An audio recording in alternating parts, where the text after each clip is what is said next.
to my little studio. My name's Simon Jacobs, and you've joined me for another Adventures in Pop. This is episode 4, and I've got to say, you're looking very well. You've made a bit of an effort, and I like that. Today, we're going to talk about what makes a great pop song. I'm sure we've all got ideas of like the greatest pop songs ever recorded, and I'm going to do something really dangerous today. I'm going to just pick three songs from the last kind of 50, 60 years, the pop canon, and talk about why they're great. Simple as that. Because I think if we're going to go on and talk about how to create great pop music, which of course is our aim, then it's useful to have a kind of a template, a touchstone to look at and say, well, look, this is kind of what it looks like. This is how it sounds. This is maybe a few hints about how it's put together. And let's just see if there's something we can learn from some of the greats over the last decade. So it's a really dangerous thing to do, as I say, picking three, because I don't want you to go running out of here thinking this is the definitive list of the greatest pop songs ever. These are not the greatest ever, because I don't know how you could possibly ever end up with a 3 or 4 of the greatest ever. But they're amongst the greatest. And I just know that if I did this again next week, I'd choose a different 3 probably. And in fact, I am going to do this probably next week, and I will choose a different 3, but only because I'm doing this 3 today. I'm sure if you did the same, you'd pick a different 3 as well. And I'd be quite interested to know what your greatest pop songs are, the ones you go back to over and over again and just think, this is inspirational. I never get tired of listening to this. There's always something new to hear. So should we just dive in and talk about our pop nugget number 1? So this is in no particular order, except I thought I'd start with the oldest and work up to the newest. So to kick us off, we're going back to 1968. I'm sure most of you were not even born. I was only very little in 1968. So 1968, this is the year that Glenn Campbell released Wichita Lineman, and that's going to be our pop nugget number 1, written by Jimmy Webb. There's an interesting story about this. I mean, in my opinion, it's a fabulous song. Apparently, Glenn Campbell, who's the singer on this and has a gorgeous kind of country American voice, was in the studio desperately, kind of on the phone to Jimmy Webb saying, come on, I need another song, because he'd already recorded and had a small hit with By the Time I Get to Phoenix. I think he even asked Jimmy Webb to come up with a song about another place, a town. And I think apparently the legend has it that Jimmy Webb was not very happy about this. But he kind of sat himself down and forced himself to, try and write a song. And, according to Jimmy Webb, it took him a whole afternoon to write Wichita Lineman. Well, poor thing. A whole afternoon. That makes you wonder, doesn't it? Now, look, when I was really little, I've got to say, when I first heard the song, and I immediately I loved it, but I didn't know what a Wichita lineman was. I didn't know what a lineman was. I didn't know what a Wichita was. Now, obviously, I'm wiser now. Wichita is a small town in kind of the vast, sprawling prairies of America, in Kansas, I believe. And a lineman he's not painting lines on the road. He's working in the telegraph wires, up in the wires, searching for another overload, as if I know what that is. And I guess what comes across in this song, and I'll play a little bit in just a moment, is and beautifully expressed in the way it's sung by Glenn Campbell, is what comes across is loneliness. I think loneliness and a real melancholy. Jimmy Webb is writing about somebody that we would not normally think about. We don't spend most of our time going around thinking about linemen from Wichita. So he's kind of picking a peripheral character and just taking us kind of inside his head briefly, and we just hear about, the loneliness of the job that he does out on the road, fixing overloads in the telegraph wires. And part of the beauty of the song is that there's the strings in the song kind of bring to life the telegraph wires. They kind of play as if they are the telegraph wires. You said, and the telegraph wires are a great metaphor that runs through the song. You can hear voices down the line, and they emphasise that feeling of just being alone in this huge landscape. All right, should we have a little listen to some of this, and then we'll talk some more. Have a listen.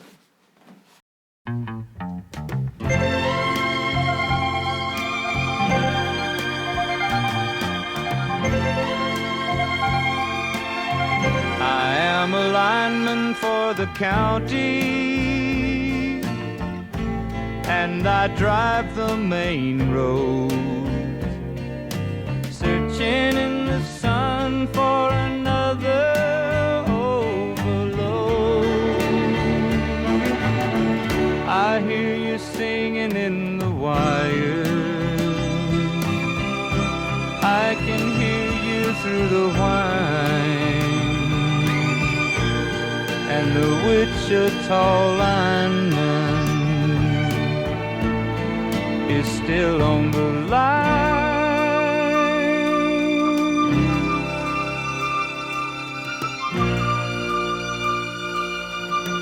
I know I need a small vacation, but it don't look like rain. And if it snows, that stretch down south won't ever stand the strain. And I need you more than want you, and I want you for all time. And the Wichita lineman is still on the line.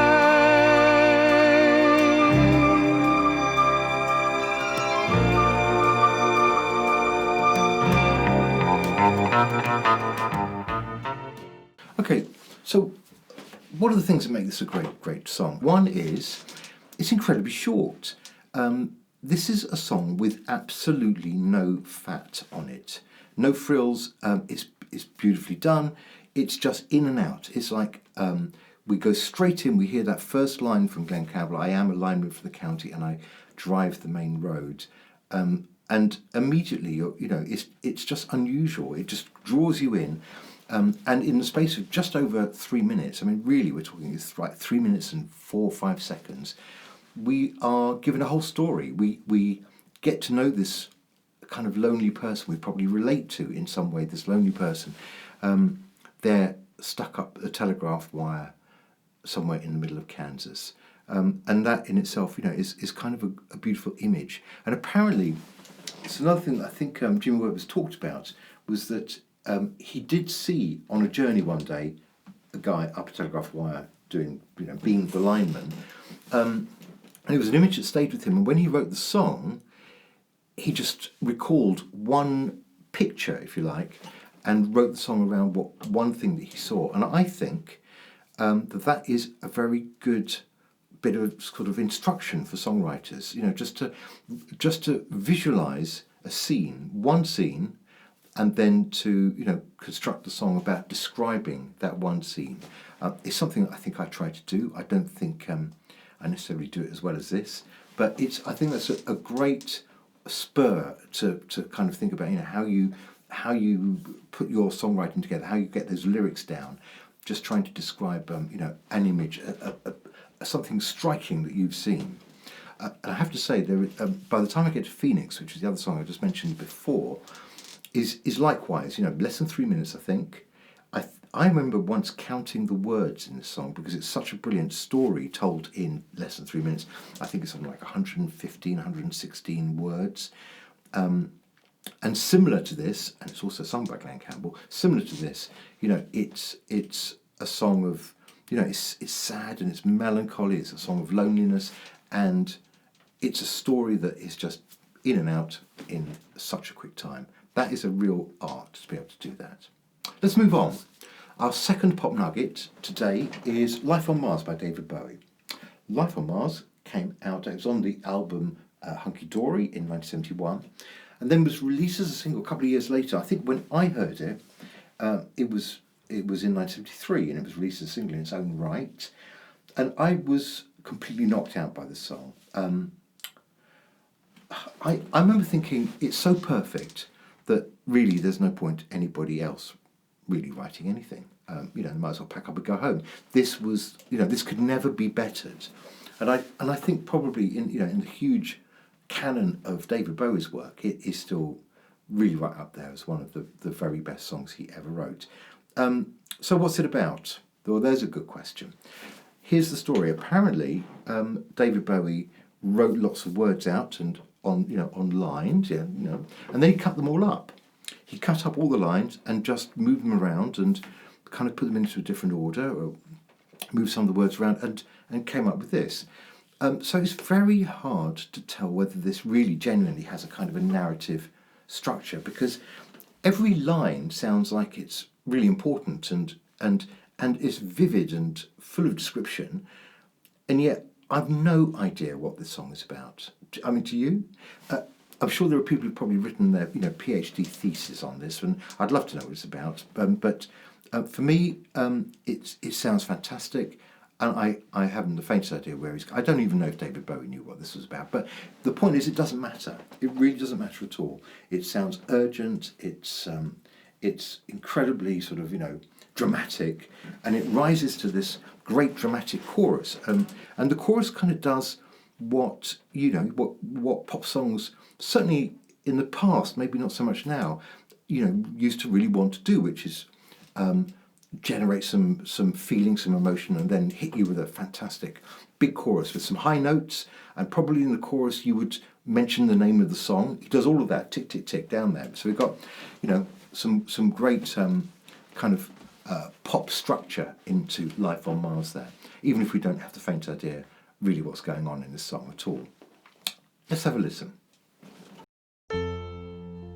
It's a god-awful small affair to the girl with the mousy hair, but her mummy is yelling no, and her daddy has told her to go, but her friend is nowhere to be seen. Now she walks through her sunken dream to the seat with the clearest view, and she's hooked to the silver screen. But the film is a sad thing for she's lived it 10 times or more. She could spit in the eyes of fools if they ask her to focus on sailors fighting in the dance hall. Oh man, look at those cavemen go. It's the freakiest show. Take a look at the low man beating up the wrong guy. Oh man, wonder if you'll ever know who's in the best-selling show. Is their life on Mars?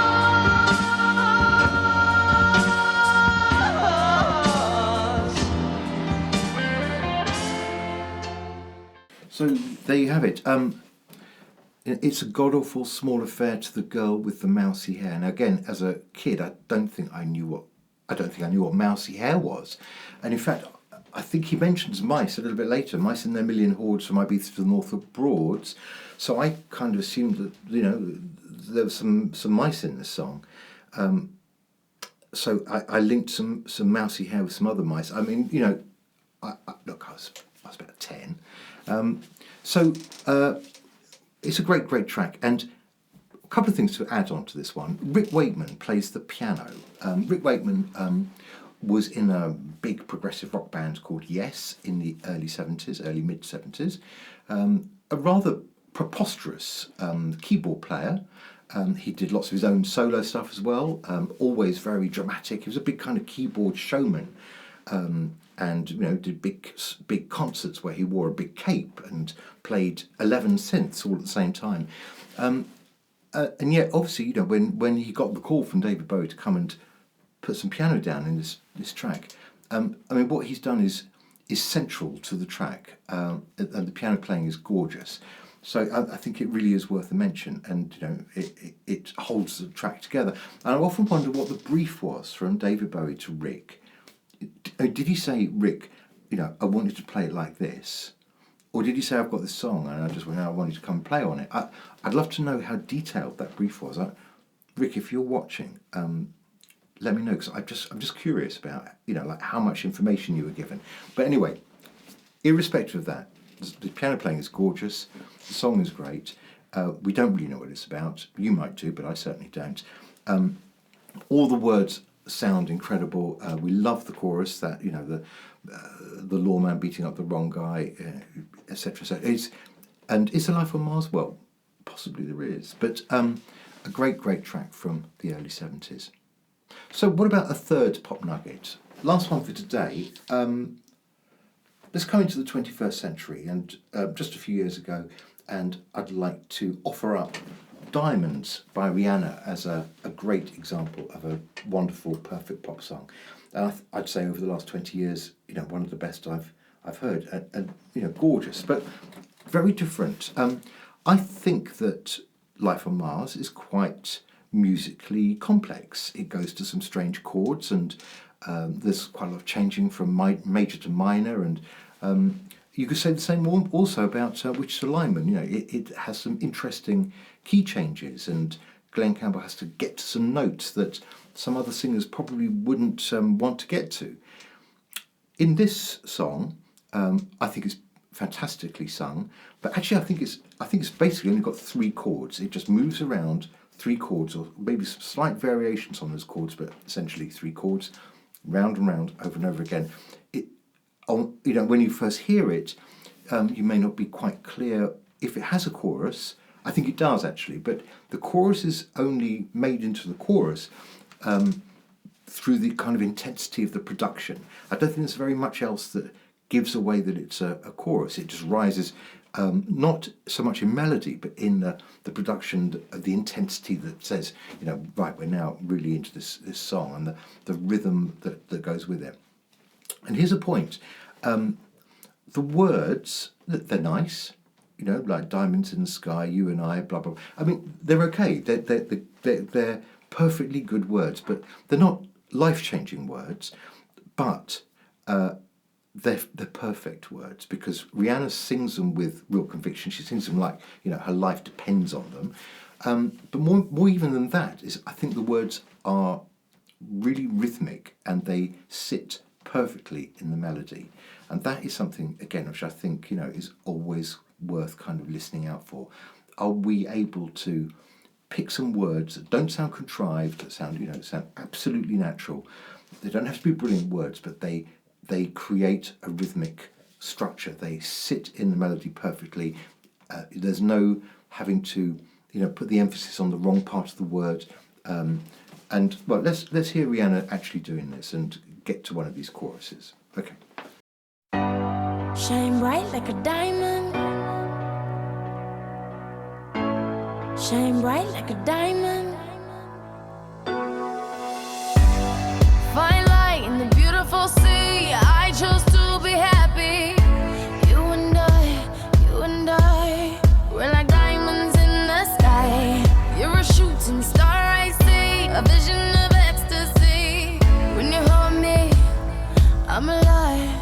We're like diamonds in the sky. I knew that we'd become one right away. Oh, right away. At first sight, I felt the energy of sunrise. I saw the life inside. So shine bright tonight. You and I, we're beautiful like diamonds in the sky. I too, I'm so alive. We're beautiful like diamonds in the sky. Shine bright like a diamond. Shine bright like a diamond. Shining bright like a diamond. We're beautiful like diamonds in the sky. Shine bright like a diamond. Shine bright like a diamond. Shining bright like a diamond. We're beautiful like diamonds in the sky. Palms rise to the Now, I should say, Diamonds was written by Sia. I'm sure a lot of people actually know this already, but it was written by Sia and a couple of members of her production team. And I think, certainly stands up there as a great pop song. And, as I say, just going round pretty much those 3 chords. And without getting off topic here, if you want to see a great performance of Rihanna singing Diamonds, she sang this on X Factor back in, I think it was 2012 when it was released. She was singing on one of those Sundays where they had the big superstar come and do their big number. So she came along to sing this song. I remember watching it, and she's there on the ITV stage, and it starts raining. Some of you might remember this. It starts raining. I'm sure you can see it on YouTube, and it's really worth a look. And you think, oh, that's quite interesting. And then you start to notice bit by bit that she's beginning just slightly to get a bit wet, and you're thinking, oh, this is quite an odd way to treat a superstar who's come all the way from America. You know, they're just going to put her up on the stage here and make her wet. And then it goes further. You know, from a few little dripples on her head, gradually this rainstorm absolutely soaks her to the skin. So it happens gradually, and soon her hair is all kind of down here, her makeup's running. She just carries on singing that song like nothing at all is going on, with the same kind of intensity at the end as she has at the beginning. And it is incredibly dramatic. It's brilliant to watch, and I always thought, you know, good on her for being prepared to come all the way to this country and get completely soaked on ITV. So that's definitely another point for Rihanna there, as well as singing beautifully a great song. So check that one out.